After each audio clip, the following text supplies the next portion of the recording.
Welcome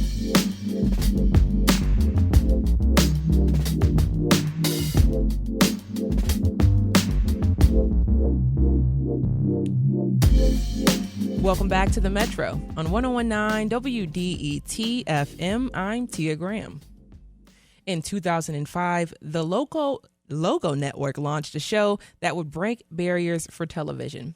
Noah's Ark, a TV drama about a group of friends of black men, aired its first episode in October of that year. Before Noah's Ark debuted, there were few shows, if any, with a majority black gay cast. In the 2 seasons it was on air, the show developed a devoted following. Noah's Ark released movies over the years, giving their fans an opportunity to connect with the group over the years. This will mark its 20th year and its first movie, The Gang is Back Together Again. Joining us now to talk a little bit more about the show and the impact it's had on the media is Christian Vincent. Christian plays Ricky, but he is also a dancer and a choreographer who grew up just across the Detroit River in Windsor, Ontario, Canada. Christian joins us now to discuss Noah's Ark. Christian, welcome to the Metro, and thank you so much for joining us. Good morning. Thanks for having me. Of course. So jumping right into things, talk about what it was like growing up across the river there in Windsor. Detroit actually feels like home as well because a majority of my family is from Detroit. My mother was born in Hamtramck, Michigan. I grew up training. I trained in Bloomfield Hills. I used to perform at the Fox Theater with the DSO Nutcracker every Christmas. So Detroit is like coming home. Yeah. Just talk a little bit about that if you can, Christian. Going to the, you across the border, of course, but you're coming to do pretty much everything in terms of your abilities to dance and act and all the other things. So talk about just that coming to Detroit to get those skills. So, growing up in Windsor, I started my training there, but eventually, it was from going to see the Nutcracker, the DSO. My mother said to me, we watched the dancers and we're watching the training. And she said, would you like to go to the studio? And I said, yeah. So it was pretty much 3 times a week, hour and a half trek over. What was it like? I think it was just having parents that were doing what they felt was necessary to see their son achieve his goals. And the Detroit area has a lot of great training, a lot of great talent. Obviously, we know a lot of great talent has come out of Detroit. So it just seemed to make sense that I could find good training in Detroit. So let's just talk about your background as a dancer first, because you were dancing first, you were touring with major artists. I mean, some of the names I saw, I was like, oh my gosh, you're on tour with Madonna. So can you talk a little bit about that, your touring experience, being a dancer, a choreographer, and what it felt like to be on stage?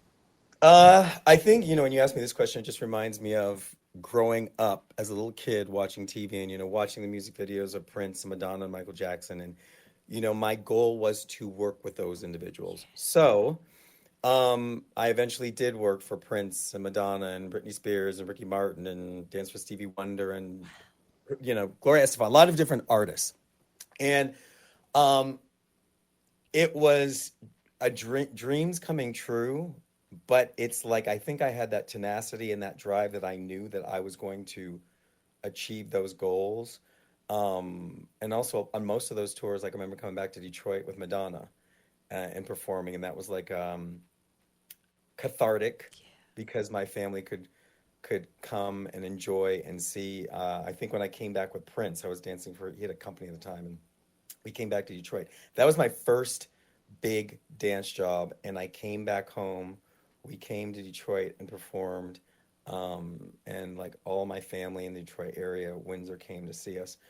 So I think it was surreal, cathartic, dreams coming true, but also, I don't know, it was what I felt was meant to be. That was my goal. I had worked towards it, and it felt good to achieve them. Yeah, because you like you said, you worked hard to get to that point in your life. And when you got there, it was kind of like, this is where I'm supposed to be. So, I'm here, I've arrived. But if you can, just a little bit, you were dancing for Prince. That's like Prince. That's an amazing thing to even say, to have on your resume. I danced Prince.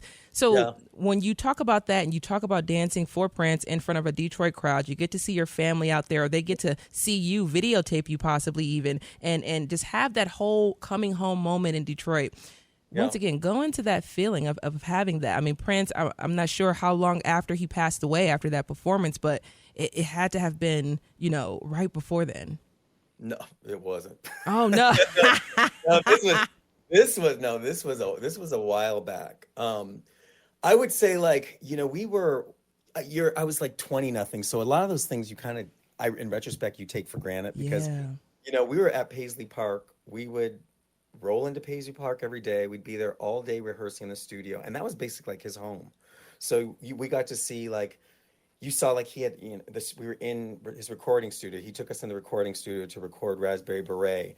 We saw he had like a whole room devoted to fabric, and they made his clothes in this room. And he'd come down every day, check us out, and he was always done, like full beat, full hair, full like heel. That like he always it was Prince every day. He didn't let you down.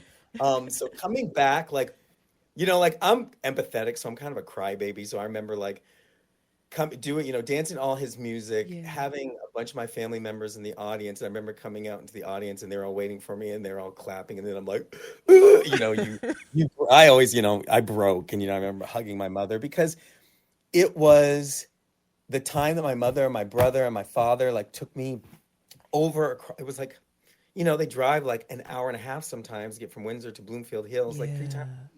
to see this kid make sure the boy was trained so he could achieve these goals, you know? So cathartic and good. And yeah, it was Prince. It Exactly. Oh was my Prince. gosh. And Christian, well, actually, first and foremost, you all are listening to the Metro on 1019 WDET FM. I'm Tia Graham. My guest is multi talented Christian Vincent. He is a dancer, choreographer, and actor from Windsor, Ontario, Canada, aka a Detroiter. He is the lead actor in the new movie Noah Ark, which releases on Paramount Plus, and that's streaming June 20th. Now, before we get to Noah's Ark and the whole following in the past 20 plus years here, I do want Yeah. to talk to you about just being from this area, being from the city of Detroit, hustling Mhm. harder, and that idea. Your parents made it a point to make sure that you were trained and you had that Yeah. knowledge and that information stored within you. Can you talk Yeah. about the importance that your family tried to pass down to you in terms of having that I guess you can say schooling or that background, that technical background, in order to propel you to where you are today? That was a smart question. I like that idea. Okay. Education has always been a big part of my life, and my parents stressed it. Ultimately, it was my choice to go on, and I got my bachelor's, graduated highest cum laude from Butler. I went and got my master's from UCI. Why it was so important? Because it has sustained me in my career all these years. Because being in the entertainment industry, and we did a panel for SAG and after this past week with the cast of Noah's Ark, and a lot of the other actors were talking about, the struggle is real when you are an artist and the things that they've had to do to sustain their career. One is still, he's still uh, working as a bouncer, security. Someone talk about, and there's nothing wrong. You do what you got to do, but I will tell you, my education has always kept me in the lane that I've wanted to work. I've always worked dancing, either choreographing or teaching. I mean, I was a professor at USC for a few years as well. Um, my education has allowed me to continue to pursue and act. And when I get a choreography job, great. I get an acting job, great. But in the meantime, I've always been an educator and a teacher, and that has ultimately been what has sustained me. And it's something that I pass on to the next generation because a lot of dance, especially, I work with a lot of dancers. And I was like, oh, I want to move to LA, I want to move to New York. I'm like, well, do you want to go to school? Well, yeah, but it's not important. I'm like, they they don't know what they don't know until they get it. And a lot of people will tell, especially artists or dancers, oh, you don't need a degree. No, you don't need a degree to be a dancer. But I will tell, coming from someone that does have a degree, it has made me a better dancer, choreographer, actor, all of it. It has made me better and kept me in the industry that I've wanted to be in. And I wish we could really get into that because that's something that we hear oftentimes, especially within the Black community and non-white spaces. Is that you got natural talent, you can go and do it. You got the natural, you know what I mean. You got the raw talent. You don't Yeah. need the extra stuff to get you going. And I hear that, and then I hear you talking about like actually that foundation was so instrumental to where you are today. I think a lot more people need to hear that. And it comes from having two Black educated parents, grew up at a time when you really needed it, and I don't think it's changed. So their son really needed it, and I'm glad that they gave me the wisdom to pursue it. So, Christian, let's talk about, of course, Noah's Ark. Now, this has an arc itself, no pun Oh intended. yeah. Started back in 2005. I mean, it was revolutionary at the time. It was nothing like it on TV anywhere at that moment. Can you talk about Noah's Ark in '05 and getting that start and getting your name out there, being on Noah's Ark? Okay, so in all honesty, it was not the popular thing to do, Tia. It was like it was probably most agents would tell their clients, don't do it. It's black, Yep. it's gay. I mean, do I need to say any more? Especially, do I need to say any more? I don't need to Yeah. expound on it. So you're on the show, we're showing another part of real life, but it's that part of real life which is marginalized, which is often criticized. We know. Mm. So to do it at that point in time was often a lot of people would think it was career suicide, and a lot of the actors and I were talking about this. But I wanted to act, and the opportunity was given to me to act on a TV show, and I took it, and I didn't have an issue. I mean, I'll say that there were parts of it that were hard to do. Yeah. I mean, I was initially supposed to play Noah, Mm. who was more, sweet and wholesome, and then I found out, okay, we're gonna make you Ricky, who was more of the well, Rick, could Yeah. say the connoisseur of men. He was the hoe, Yeah, I okay? was gonna say. So yeah, Ricky. Ricky, I should say was Ricky. Ricky has those attributes. So was it hard at times? Yes, but I'm an actor, and that was my job. And you talk to your director, and you hopefully find a way to make certain things make more sense and make more comfortable. So the show at the time, I think people we had our niche following, and people would come up to us and like they they would hide our DVDs under their bed so their mother couldn't find it. Wow. Like Patrick, the director, said people would tell him that, oh, they'd watch the show in their closet, or they'd be in their room with their hand on the remote, ready to change the channel just in case somebody came in the room. So it was that was our audience, but we have affirmed and helped raise a generation to see themselves, to help love themselves, to help see that, yeah, you also exist, that you are also valid. So at the time, it was not easy. It wasn't publicized a lot. I don't think the network really knew what to do with the show. I don't know that a whole lot of advertisers were interested in advertising the show, but it was done. We got 2 seasons. We got a movie right after that. And then way down the line, 2020, we did this thing during COVID, which was just online. And not many, and now we've got another movie. It's coming out, this Thursday. It's like, Yeah. how many shows come back 20 years later? And the reason being is there still has yet to be a show like it. That is, for us, it's a great thing, but I don't think it's a great thing in the grand scheme of representation Yeah. and the media.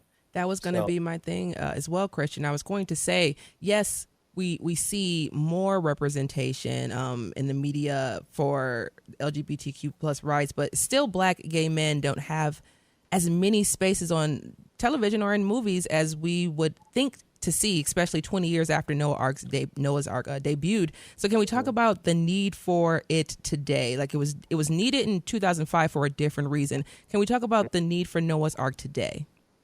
well, I think a lot has changed. I think there is more representation for the LGBTQIA community on television. I see that in the kids that I teach. I see these kids who Yeah. unabashedly are being who they are at a younger age, which I hope and I think for most of them they'll have less hangups than the generations before them, and will have less shame and will feel more normal in their environments, more comfortable. So, but today, I mean, we know what's going on in the world right now. Yes, we We see do. what's going on with trans people. We see, let's just put it this way.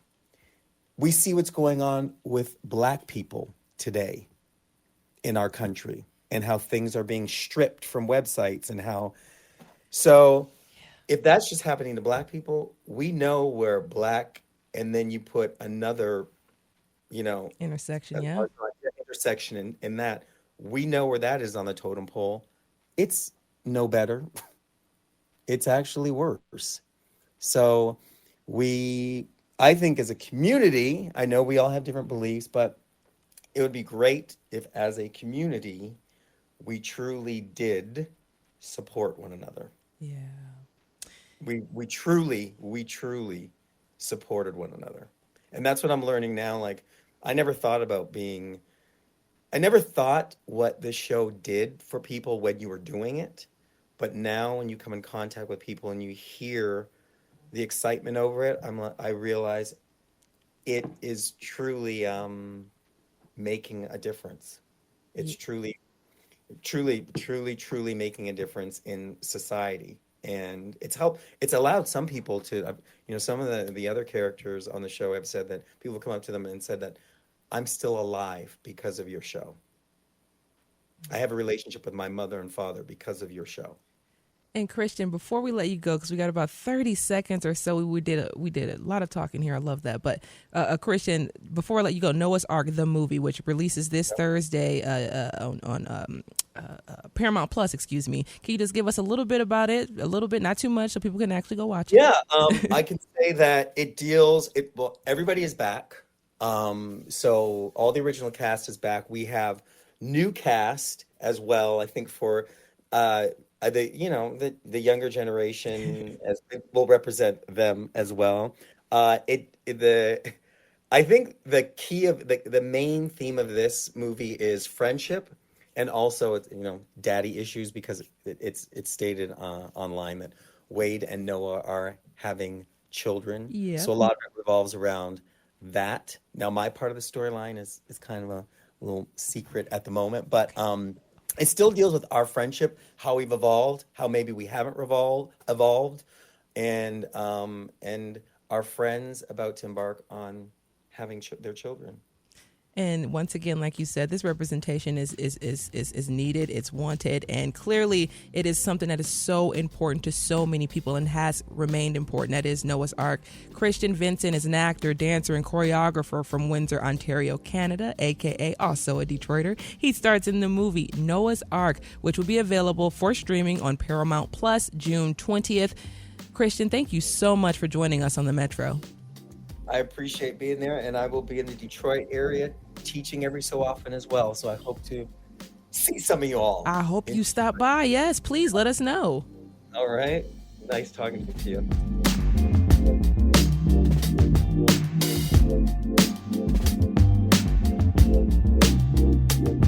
Coming up, one of the only Black-owned breweries in the city is opening its doors next month, and we'll hear all about it and how it got its start. You all stay right there. This is The Metro. I'm Tia Graham.